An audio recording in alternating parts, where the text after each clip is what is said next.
beat of my heart, it's real. Hello people, have a wonderful day. Magluluto na naman ako sa inyo ngayon pero hindi ko na po sasabihin ang step by steps. Makikita nyo na po dahil napaka-basic lang po nito.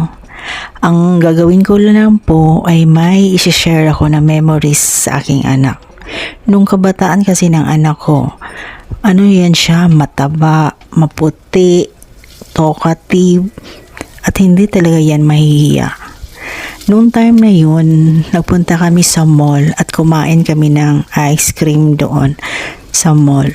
Yung ano lang ba, yung tag 99 pesos ng Selecta.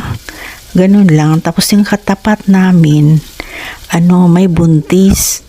Kaya pala yung buntis pa lang yun, panay tingin sa anak ko. Pero hindi ko lang, binaliwala ko lang dahil kumakain kami ng ice cream noon. Doon sa parang food court ng Gaisano Mall. Yun. Alam niyo ba, pag uwi namin yung anak ko, kaya parang magtamlay. Nabuyagan, dahil siya atong buntis. Buti na lang, kinabukasan punta agad ako kay Manong Ramon. Manong Ramon kasi yung tawag sa amin, yung mananawal ba? Yung nanggamot siya sa mga batang. At sabi tawag sa Tagalog sa nabuyagan. Basta ganyan siya. Tapos wala kaming sinabi ko anong nangyari sa anak ko. Pinatingin lang ko lang muna. Tapos yun, sabi niya, ay, may nakakuan sa iya, nakabuyag na buntis daw. Gikuan,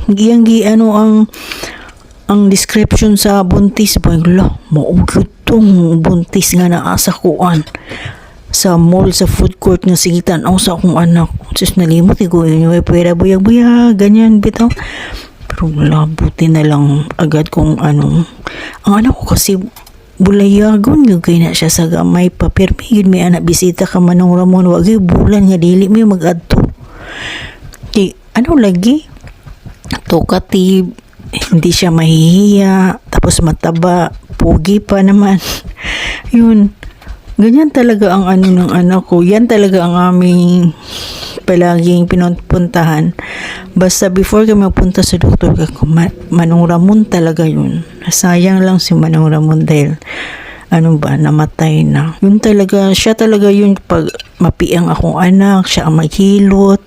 Medyo distance siya sa amo kay layo na magipuyan pero atuon gyud namo na si Kuya Ramon, si Manong Ramon kay mura gihiyang sa akong anak.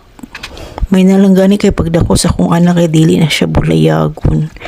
Katungod nga time kay gipahimo ginako akong mama og strap bitaw nga kuan kanang red ba kay, sa una ang usa ka antay-buyag kay kana mang beads ayoko sa beads kay basig maputol ba makaon. Ang pinagawa ko pantali sa buhok bitaw, yung parang pantali sa buhok na red ang tela.